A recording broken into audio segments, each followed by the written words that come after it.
So at the state capitol, Arizona is in the midst of a budget negotiation while dealing with a deficit of about $1.7 billion, according to the Joint Legislative Budget Committee. ABC 15's political reporter Rachel Louise Just spoke exclusively with Speaker Ben Toma on what programs are safe from those cuts.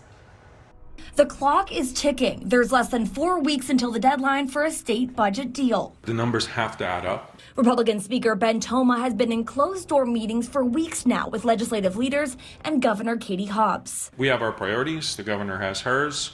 I can tell you that it's not going to be anything too far left, and it's not going to be anything too far right. Toma saying even with a budget deficit, there will be increased funding for the Department of Corrections. So we do have to find the money for that. That's prompted by court cases that found Arizona has not been providing adequate health care for inmates. One part of Arizona's budget, Toma says, is safe from big cuts, K through 12. Democrats say they've made that a priority. We really cannot balance the budget on the backs of children. But Toma says cuts are inevitable. There will be some cuts, and I think that's a good thing. Anybody that runs a business knows that from time to time you got to look at everything and go, okay, is this really panning out the way I thought?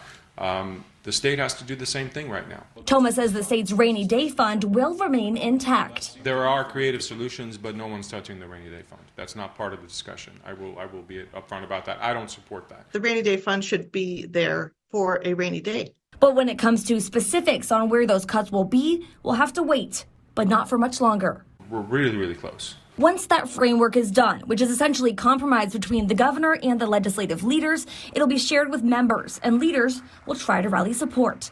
For ABC 15's political team, I'm Rachel Louise Just.